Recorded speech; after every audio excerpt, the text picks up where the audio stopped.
Hey guys, how you doing? So today we're going to be doing something a little different. This is a review of some knives that I have from a friend. His name is Andrew, a really good buddy of mine, and today he's going to show us some Reeve knives. Some of his collection is very limited, so I can't wait to see some of the things that he has to show us. Hey guys, what's up? Andrew here. So today I'm going to show you somewhat of the collection I have from Reeves. Let's start out with this. This is a pretty big, hefty piece. So as you may or may not know, Reeve comes with a birthday card. So it basically tells you right here the date, day and year of the knife when it was manufactured. A lot of people like that for engagements or weddings or even anniversary presents or your birthday. Comes with a really nice cleaning cloth. Now what I'm showing you comes with each knife, so I'm not going to do it for every knife, but just so you know what comes with each knife. That's really nice. You have all the key Allen keys that fit perfectly to the hardware of the knife, because a lot of the times guys will use cheap hardware which actually can strip the head of the screws. So to avoid that, they give you the hardware that's perfectly machined for these. This is fluorinated grease, and this is Loctite. Here's the knife. It's going to be the Reeve Untitled. It's it's a beast of a knife. You have a glass breaker built into the tang of the blade. Here we're going to open it. No sound at all. There are washers, O-rings right there. Makes no sound when you open the blade. Absolutely love it. This is going to be the Tanto blade shape. They also have one in a drop point blade shape. I'm just more of a fan of the Tanto. That's really nice. The scales are going to be fully titanium. Both sides. Made in the USA, obviously, over in Idaho. And they come with, in the back, it comes with a lanyard.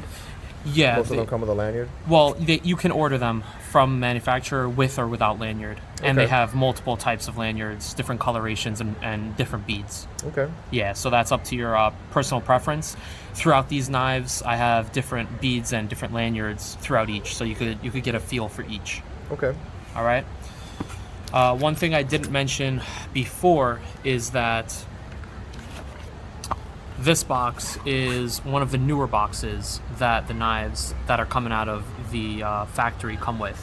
Okay. Something that you see over here, for instance, is one of the older boxes. They changed it up a lot, but I'm a fan because, as you can see, I'm a collector. I have these things for many years.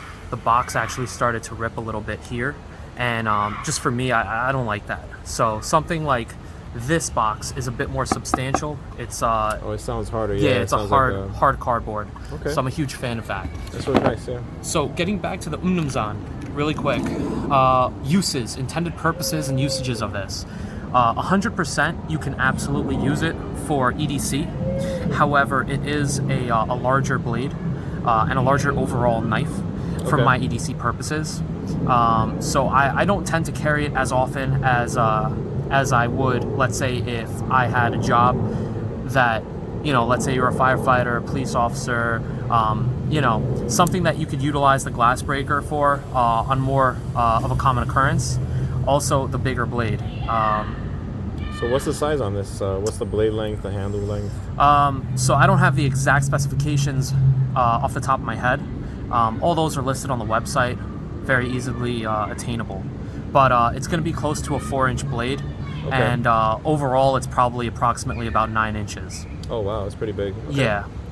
It's pretty hefty as well. I believe it's about 4.5 ounces, if I'm not mistaken, overall weight. So you definitely know that you're carrying this piece when you do have it with you. Okay. Yeah, it's very nice. So I'm just going to put this stuff off to the side, and we'll move on to the next. So what's the retail value of like this knife? You could get something like this for roughly $450 brand new. Okay. That's if you're willing to wait. Usually they're sold out, especially of the Tanto variations. Okay. You'll find the clip point, the spear point more frequently in stock. Okay. Let's move over to something like the large Sebenza 21 with an inlay. Okay. So this is arguably one of my favorite in my collection. I think it's the most utilitarian. You could just get just about everything done that you need to with a knife, with this one in particular. It's just the perfect size. So something like this is a leather calfskin sheath for the knife. Okay. It protects the inlay from getting damaged. Oh, that's really beautiful. Or polished, the polish here, Okay. titanium, from getting scratched up. If you have keys or coins in your pocket. That's why I like to carry it in this. Okay. Had this for many years, and as you can see, it's in pretty good condition. I do use this piece, but again, I keep it in this calfskin sheath, so it really does a really good job of protecting it. And what kind of inlay is that? What's the material? So this material is going to be box elder. It's it's a type of maple tree, and it is absolutely beautiful. The thing that I like about these so much are that they are unique. So you can go ahead and buy one today, and it will not look identical because each grain of the wood will run differently, and different colors will present itself throughout. So this one is mine, and it truly is, because you can't get this piece because all wood is different. I like the little accent. It's a golden thumb stud, so it kind of matches the tint or hue of the inlays, along with a gold stop pin that's usually right back here. Not a stop pin, but it's usually right in here. It's a lanyard pin. This is for a lanyard. I just don't have the lanyard attached on this piece. So this is a drop point blade. It's the large Sebenza 21. These are actually discontinued, the 21 series. The 31 series is out now, and they do make them in box elder, but the inlays are a little different. My personal opinion, if any of you guys watching want to know 21s versus 31s, I would strongly say try to grab yourself a 21 over a 31 if you ever had the ability to do so. Mainly for the reason that a 21 truly is a Sebenza in my eyes, in my opinion, and not just for nostalgic reasons, not just because I've owned these for many years, but I've tried the 31s over and over again. I've had maybe 3-4 31s, both small variants and large variants, and they just do not feel the same. The lockup engagement feels different. The action of the blade opening and closing feels different. The blade opening even sounds different. I mean, maybe to somebody, in everyday life who doesn't really, who's not, a knife enthusiast, might not notice, but for guys like us, absolutely you will notice it, and it just drives me crazy. So what's up with the 21 and the 31? Like, who created the 31? Like, So is it the same creator, or like, is it like someone different in the company, or like a... So in recent years, so the creator of the 21 was actually Chris Reeve himself, the creator and owner of the company, Chris Reeve Knives. But in recent years, his son took over. When he took over, he wanted to create something, I guess, to start his own legacy and, do something in his own right. So that way he's just not following in the footsteps of his father, maybe, or maybe he just wants to innovate for the company to keep revenue up. Oh, okay, I see. So he came out with the 31 models, and even though it's a hot topic, some people are saying that it is a big upgrade, other people are saying it's not. Really quickly, for those that might not know, the only differences between the 21s and the 31s, really simply put, this hole here is a machining hole. So this was during the process of making the 21s, they needed these holes here. Now they found a way to create the knife and finish the process without needing these holes here. So the 31 does not have the holes, and that's the number one easiest way to tell a 21 between a 31. Other than that, you could flip it over and see the pocket clip. On the 21s, the pocket clip just lay right on the lock bar, straight. However, on the 31, the pocket clip is slanted inward, so it comes this way, and it rests half on the lock bar and half on the inlay, or the handle here on this end. So it actually doesn't doesn't look as aesthetically pleasing in my opinion. I like the symmetry that the straight clip gives it. The other one slanted almost looks as though it was put on the wrong way. Just my personal preference. Your mileage may vary. The last difference between a 21 and a 31 would be where the lock right here, the lock bar engages with the bottom of the blade to keep the blade open. So here on the 21s, it's titanium just straight on the steel. Now the blade steel here is S35VN, so it's gonna wear this titanium down over time through use. So then your lockup will need to be fixed at the factory, right? But that's not going to happen for many years of heavy-duty use, opening and closing, opening and closing. So that's not really a concern. I'm telling you, I've had these knives for years and years. I've daily carried them, used them for work, used them in my personal life. Have never needed to send one back. Have never had an issue with the lockup. What they did with the 31s is they added a ceramic ball insert inside. You can barely even see it on the 31s. It's not here, obviously. This is a 21. They added a ceramic ball inside, so the ceramic ball is what makes contact with the steel. Now the ceramic ball is as strong, if not stronger, than the steel, so the ceramic ball isn't going to wear down like the titanium is, or it's going to take much longer to wear down than the titanium would. So that's an upgrade that they tried creating. Do I think it was warranted? Not necessarily. Okay. That's a really nice blade. Absolutely. I love this blade. I think it's the most utilitarian. I think you get the most done with it. It's the clip point variant. They do also come with an Insingo version, which you will soon see, and they come with a Tanto version.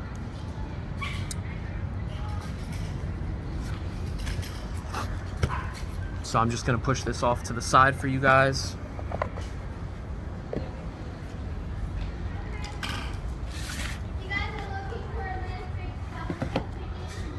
And we'll get on to the next one. So this is gonna look familiar, but it's just a lot smaller. Okay. Looks like the same wood. Yes, exactly. It's box elder, but it's a small 21. So this is also the 21 version. You can see the hole there in the in the handle. Okay. And this is the golden pin that I was telling you about earlier. It matches with the thumb stud. This is what holds the lanyard in place. Oh, I see it now. Yep. Okay. So I had that removed on the large 21. Again, 21 box elder, and I like to keep it in the sheath. This is a perfect size if you don't want to be weighed down. It's much smaller, much lighter weight. Would I recommend it if you went camping?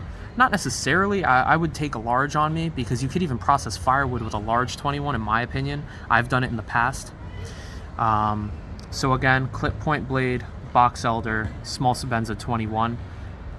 The blade steel on all the knives that you're going to see today and that you've been seeing are all S35VN.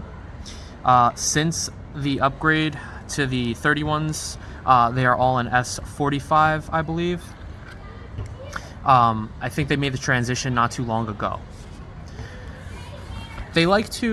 Chris Reeve in general likes to perfect the blade steel that they use.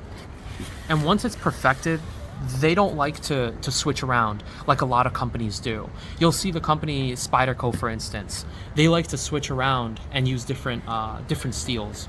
But people will complain sometimes about the heat treat or the rock hardness levels.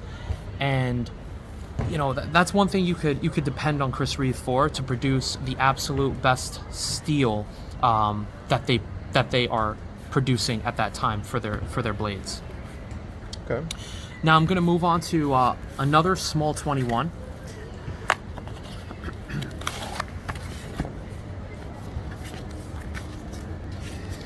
So these older models, Yep.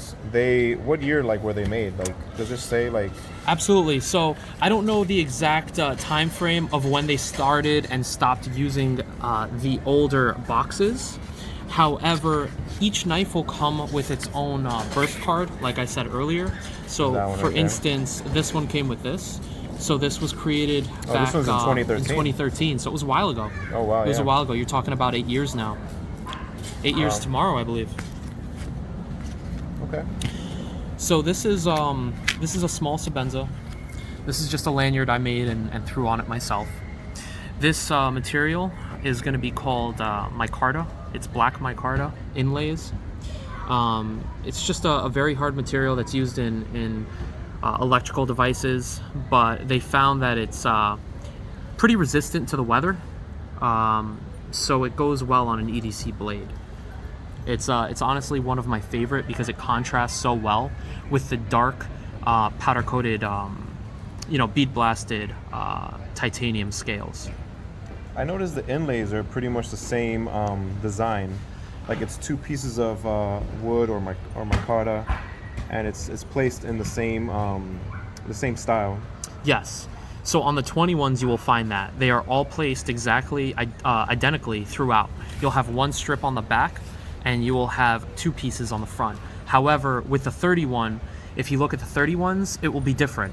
The 31s will have the one strip on the back, but it will be one large piece on the front. Okay. Some people like that, some people don't. It's not a pro or a con, it's just whether it's aesthetically pleasing to you. So let me open this up. This is a small Sebenza 21, but you could see the blade shape is different. On this one, the blade shape is called Insingo. I mentioned it earlier.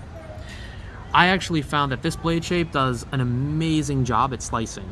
Arguably better than the clip point blade. It has less belly, but it definitely does have some belly to it. So it's not going to dig in as easily as a clip point if you're cutting something like an apple or a tomato. But if you're taking down boxes with your blade, whether it be at work or just your mail that you're throwing out, this will chew right through any cardboard box you throw at it amazingly. I like the bevels that it has. It has like a little, see on the tip? Yep. I'm trying to get a focus, but it looks like he has like a small bevel cut out. Yes, he does. I like the way it's cut. Yep. So the reason that they put that there is to make piercing, the ability to pierce that much easier. So it's not sharp. It's not going to cut you up here. However, it's beveled on both sides. So you could see that it almost looks like a spear. Yeah. So nice. It just makes piercing that much easier with this blade shape design. As you can see, it has a thumb stud here. It does not have a thumb stud here. On certain knives, they come both dual thumb stud. You can also order dual thumb stud from factory. So possibly if you're ambidextrous, you can open it with your left hand as well, not just your right. Left-handed models are available, not only right-handed models, but the left-handed models are a bit harder to find. Yeah, normally people order the right-handed models. Yeah. This is a very nice collection you got. Thank you. It's been many years of collecting and doing my research. Not everything's gonna work for you, I've found. So if you're new to Chris Reeve, I would say just jump in. Personally, my opinion would be to jump in with a with either a 21 or a 31, because I think those are the true models that are what started everything. Not really started everything for Chris Reeve. There were many models before that, but that ring the most truth to what Chris Reeve is about today. One thing about the 21 that I absolutely love is their tolerances, and I think the tolerances among all of the models of Chris Reeve knives, are amazing. However, the 31s, they just have a little bit of flex in the blade with the lockup with the ceramic ball, and it's designed that way, but it just leaves a bad taste in my mouth because we've all come accustomed to just absolutely perfect tight tolerances where there's no movement, no blade play. So that's just one other reason why I would say if you can avoid a 31, maybe check out a 21. So here's this is different. Yeah, this is a lot different. This is going to be a small 21. You have the in single blade just like the last one. However, the carbon fiber scale.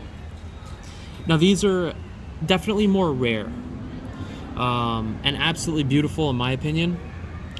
I threw the golden lanyard on there with a silver bead to match the hardware. I think it just is the perfect touch on this knife in particular. Carbon fiber is nice because it's such a tough material, so you're not giving up much in strength, moving away from titanium. However, it's a lot lighter than the titanium scale, so this knife is a little bit lighter than the others. Granted, this is a small 21, so in truth, even with a double-sided titanium handle, you're not going to notice it in your pocket. Now, the one difference I will point out between this and the last knife that I displayed is that this has the dual thumb stud, which I was talking about earlier.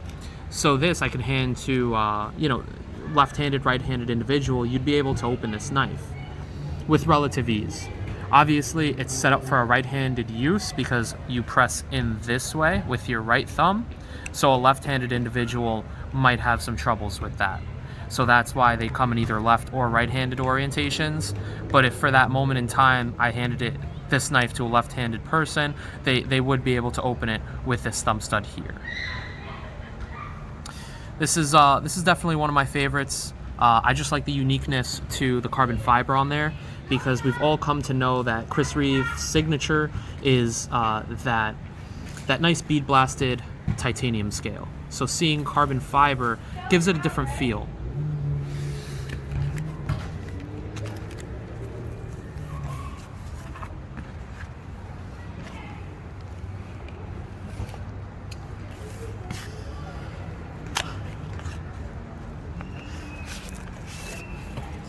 Here we have something very special. I absolutely love this piece. It's a patriotic piece. It's as you can see, the American flag with a beautifully done American flag color lanyard with a blue bead. Okay, that's really nice. Before you take that out, what's in that other piece above the blade? Like, you see how you have the oil? Yes. And above it, it looks right like here? Yeah, what's that? Yep. Like, so this is just a cutout for the Loctite. And okay. this is the grease, the Okay. fluorinated grease. Okay. I mentioned that earlier. They're gonna have different layouts. This is one of the older package designs. Okay. In the newer package designs, they just kind of throw it in the box. I'm not a huge fan of Loctite. I will say that. I wouldn't say it's a worthwhile investment. These have amazing lock tolerances, so you don't really need the Loctite for any reason. All you're going to do is give yourself a harder time to take down the knife next time when you want to clean it. It's basically, it almost acts like a glue. It bonds the screw inside of the sleeve, if you will. So as I said earlier, I'm in love with this piece. I love the accents, how you have the blue thumb stud, the blue in the American flag, the blue here holding the lanyard in there, that lanyard pin, and the blue there on the bead. It just all kind of flows so nicely and evenly throughout. Such a simple piece, but there is a lot going on for a Chris Reeve piece, in my opinion. And there's also blue on his symbol, right? The Yes. Chris Reeve symbol right there? On I this see piece. that. Yeah. It's really nice. It's worn a little bit though over time. Was this a new piece, or was it something you bought like used, or? So I got this second hand because this is a TNK exclusive. TNK representing True North Knives. So they do it occasionally where they'll have exclusives with companies. And I wasn't lucky enough to score this straight from them. However, a buddy of mine I've made over the years of being a knife enthusiast was letting me know that he was getting ready to let go of it, to part with it. Because years prior I had told him, hey, like, I'm interested in that piece. If you ever want to let it go, please think of me. And he gave it to me for an amazing price. He's a really genuinely nice guy, and I do appreciate that. Okay. That's something I like about this hobby, is that we all seem to, generally speaking, when you make connections with people, you take care of each other. And if you have a piece that you're interested in or that I'm interested in, we'll look out for each other. And that's something that you won't find too often with other hobbies that I found, at least. So opening it up, it's the classic, just beautiful clip point blade. It has the polish on the blade, nice and reflective. You'll find with the blades in this section here will be polished if you have any type of special graphic on the scales. Okay. Or you'll find it being polished if you have, let's say, box elder inlays, like my earlier pieces that I showed you. However, this will then be stone washed if you don't have any special pieces on there. If you just have what we call a PJ, a plain Jane Sebenza, just their normal bead blast titanium scales, the blade will be stone washed. There's pros and cons to that. I personally like the polished better. It just gives it a nice elegant look. I just love how it looks. The machining, the lines there, just absolutely beautiful. Yeah, it's a really nice piece. The only downside to it is that it will show scratches through use way more than a stonewash piece will show. A stonewash piece is basically scratched. That's the process of making a stonewash blade. They lay it in a bed of stones, and the stones vibrate aggressively along the blade. So that way they put the scratches evenly throughout the blade so it looks uniformed. So that way when you do get a scratch in it through use, you can't tell. It looks brand new still. However, the polish to me is just, it sets the piece over the top. But again, that's personal preference. Again, one thing I absolutely love about the Sebenzas, the 21s in particular, absolutely bank-like lockup. Just vault-like. I mean, there is absolutely no movement. And I'm cranking on it side to side. And I know it doesn't really matter, you know, in theory. But geez, I mean, this has absolutely no movement whatsoever. No play at all. No play at all. And that just does it for me. That's why I was attracted to the brand in the beginning, in the first place. Because through the grapevine, before I even knew who Chris Reeve was, you know, I heard this company was the company to go to if you appreciated tight tolerances. And I've owned knives from Strider, I've owned knives from Hinderer, and I tell you, Chris Reeves just does it for me, man. The tolerances are on point. Yeah, that's really nice. So, I have one other thing to show you guys that I think you'll dig. So this is a Chris Reeve holster. It's for the belt. You can carry it both ways, vertically or horizontally, depending on what your method of carry is and what you're able to conceal better or not conceal, whatever your preference is, really. I just think it looks classy. I like the tan leather here, and the button snap is quite good. You could if you're lucky, you could find these in stock. So this is a large 21. However, as you could see, it has some anodizing on the scale here. It's been modified aftermarket, and I've had it for, I must have had this piece for close to a decade now, if not longer, give or take. I absolutely love this piece. It's unique because a buddy of mine did the work on it. I think it came out great, and I know a lot of guys will bash it because, you know, why change what Chris Reeve has done? And to a point, I agree with you. However, you know, at the end of the day, this is going in my pocket. So why not just play with it a little bit and see what works, see what doesn't work. I wanted to see how a Chris Reeve would feel in hand, in my pocket, in use, without that textured and rougher finish of the bead blast like you saw on the other blades handles.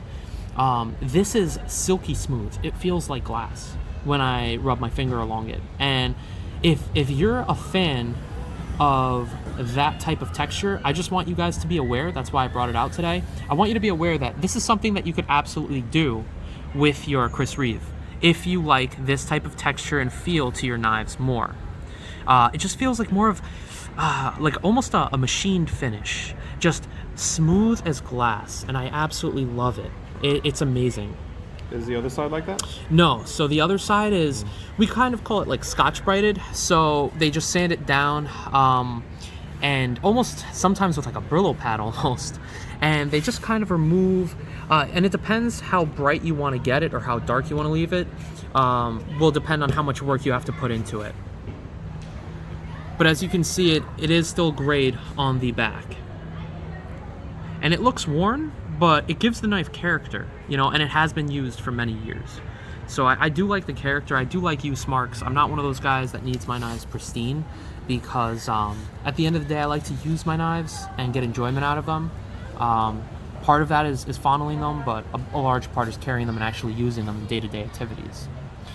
Opening this blade, absolutely butter. I mean, the action on these large and small 21s in my experience have been nothing short of amazing. When I am going to beat on a knife, this is usually the Sebenza that I reach for. I've had it for the longest period of time, and I have really made this knife my own. So throughout time, I have a lot of memories attached to this knife, and that's one thing that I think that's so incredible about the collecting aspect and being a knife enthusiast, is that these knives go where you go. And all of those camping trips and hiking trips and trails, etc., etc. I mean, all of those hunting trips, really, like, all of those stories get caught and get captured in these knives. So I don't need pictures to remember those trips. I just need this knife. And I could tell you, what places that this have come with me to, and how this knife has helped me out in those situations, in those surroundings. And that's why I just fell in love with this hobby at a very young age. When did you start collecting? Oh, I started collecting about my father, actually. My father got me into it. He was a big hunter, a big fisherman, still is, and he used to take me with him. And he actually handed me my first pocket knife when I was about 7 or 8 years old. It was a Swiss Army knife. And ever since then, when I was out in the field, I saw how useful it was for so many different things, and I just ran with it. Ever since then, I've never looked back, and I've always been going down this rabbit hole year after year, trying to find the best knife that I possibly can, the perfect quote-unquote knife for my needs. And after, I would say, roughly 15 or 18 years of collecting, I don't think that really exists. I think there are going to be pros and cons to every knife that you have. I don't think you'll be able to find something that is absolutely perfect for your needs, but I think you can come very, very close. Okay. That's a nice knife. Yeah, I'm a big fan, and like I said earlier, I think the 21 is the jack of all trades. It's the do-all. I mean, it fits the hand absolutely perfectly, as you can see. It's perfectly sized. It has a very nice grip. It has amazing jimping on the spine of the blade. And Chris Reeves are finished very well. All the spines on their blades of the 21s are rounded. So there's no sharp edges up here. It's all rounded. It's all rounded, yeah. Yeah, I'm not too sure if you could capture that. But it's amazing. It's definitely unique from other knives that just kind of are blocky up here, and they're just straight edges. It's a nice touch.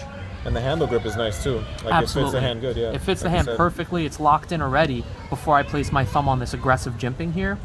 And the jimping is aggressive. It's not overly aggressive, but it is locked in. My hand is absolutely not going anywhere with this.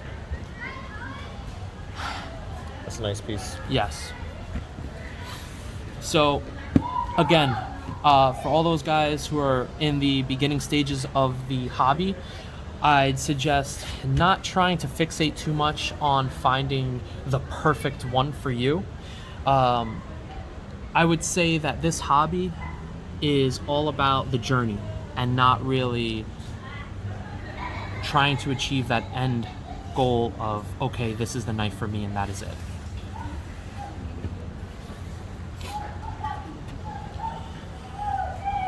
So that's all the knives you had? So that's all the knives I brought with me today. Okay. I just wanted to share a couple pieces that I have from Chris Reeve and give everybody my opinion. And there's a lot of talk on the forums and a lot of talk online about, 21 versus 31. I'm one of the guys that lean more towards the 21, as you can see. I have owned 3 or 4 31s, but I sold all of those off. Okay. They just didn't do it for me. But I would say give each one a try if you have the ability to do so, and see what works for you. Well, I appreciate you sharing all these knives and explaining them, and these are really nice pieces, limited pieces. If you guys haven't subscribed, please subscribe, leave me a comment. Would love to know your opinion of any of these knives, and I appreciate you guys watching. Thanks and take care.